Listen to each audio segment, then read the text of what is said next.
And I have a message to all the white supremacists and the Nazis who came into Charlottesville today. Our message is plain and simple. Go home. You are not wanted in this great commonwealth. Shame on you.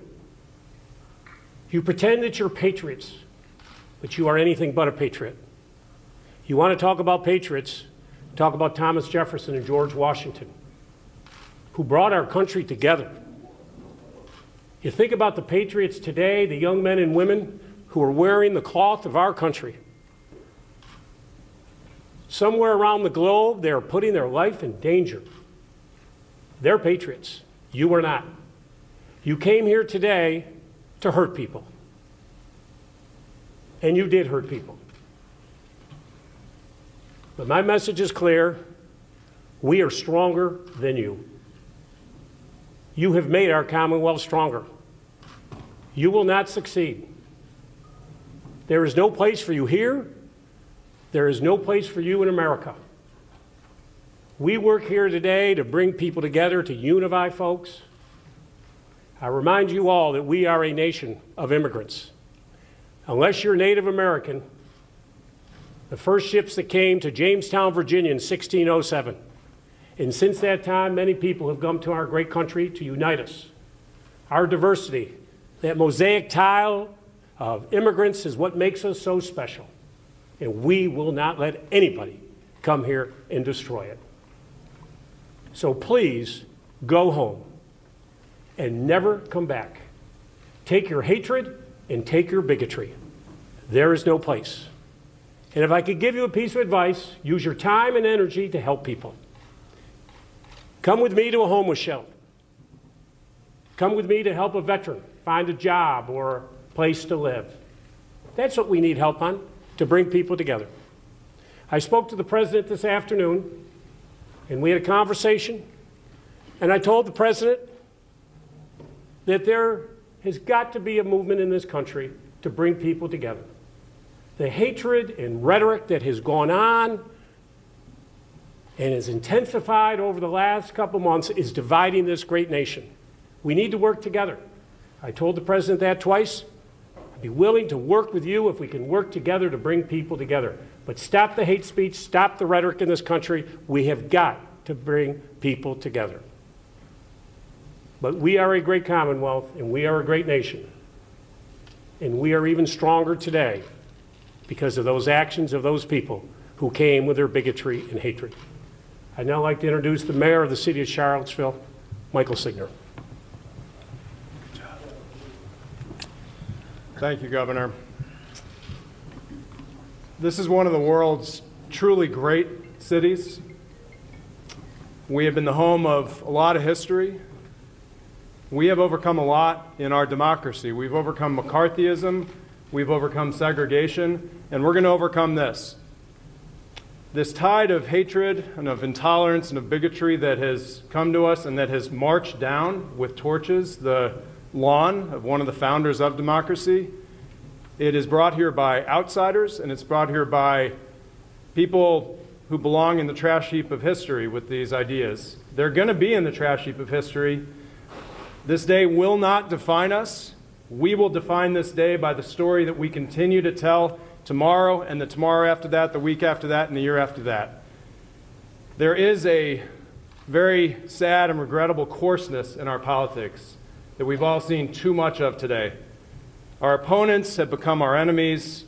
Debate has become intimidation. What democracy is about, and we know this here because we're the birthplace of democracy, it's about deliberation, it's about action, it's about progress, it's about working together, and it's about, at the end of the day, if you disagree with somebody, you don't try to take them down, you agree to move forward. These folks do not want that. They do not agree with the rules of democracy, and they are on the losing side of history.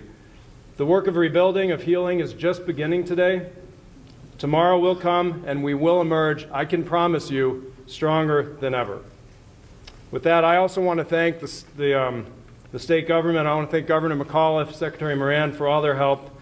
My colleagues on the council, all four of them are here today. I want to thank the Charlottesville Police Department and their law enforcement partners from around the state protecting their residents. Visitors today at the University of Virginia, I want to say that our hearts break for the casualties and the injuries that have suffered today, and our prayers are going out right now. And please send your prayers to these folks and their families and their loved ones. Thank you very much. With that, I'm going to turn it over to our city manager, Maurice Jones, I believe. Thank you. Thank you, Mr. Mayor.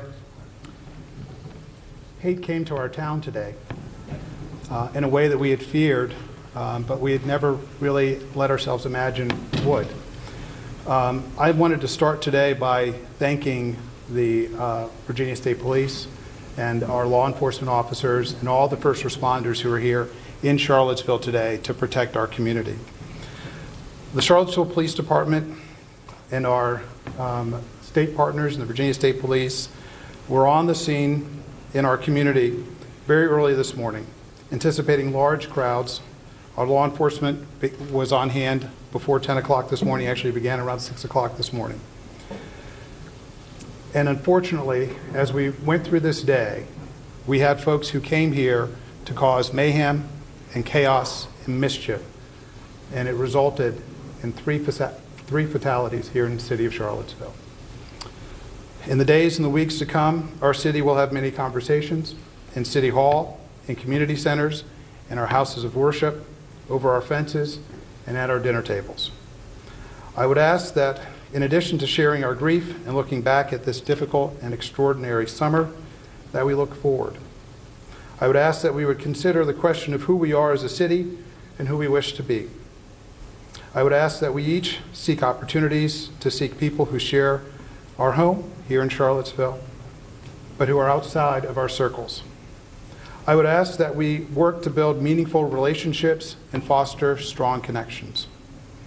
City Hall will be working with the community to rebuild our structures and repair damages. And we will also work to provide opportunities for our community to come together to mourn, connect, and move forward. But City Hall cannot build the bonds between neighbors or create new friendships.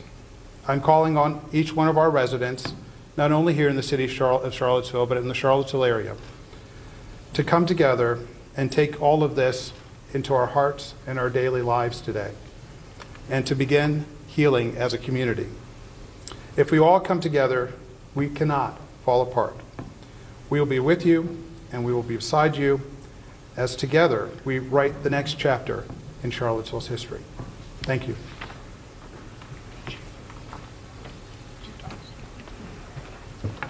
Thank you, Mr. Jones. Chief Al Thomas, Charlottesville Police Department. Good evening.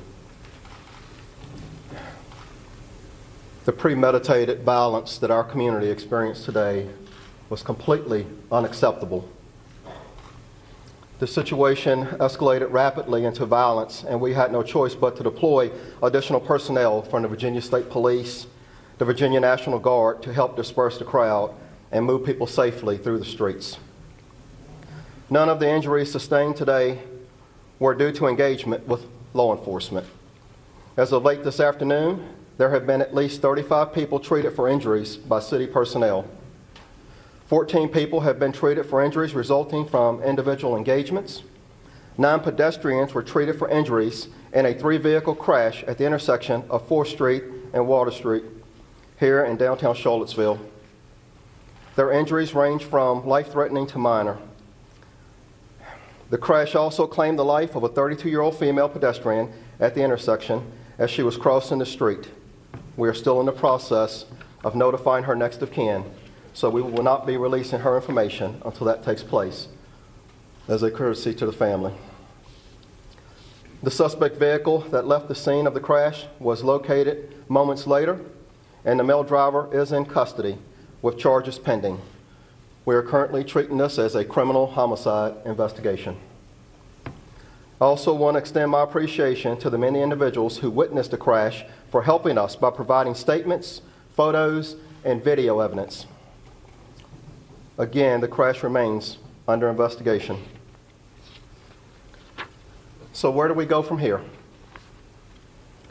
For right now, we're encouraging people to return home. Please let our city of Charlottesville, our home, start to recover from this. What the world saw today is not the place Charlottesville is. We love our city. Let us heal. This is not our story. Outsiders do not tell our story. We will tell our own story. As is commonplace, we will be reviewing the events of the day over the next weeks and months. We are committed to providing our residents with a strong, safe city to live in and being partners in our community. Thank you.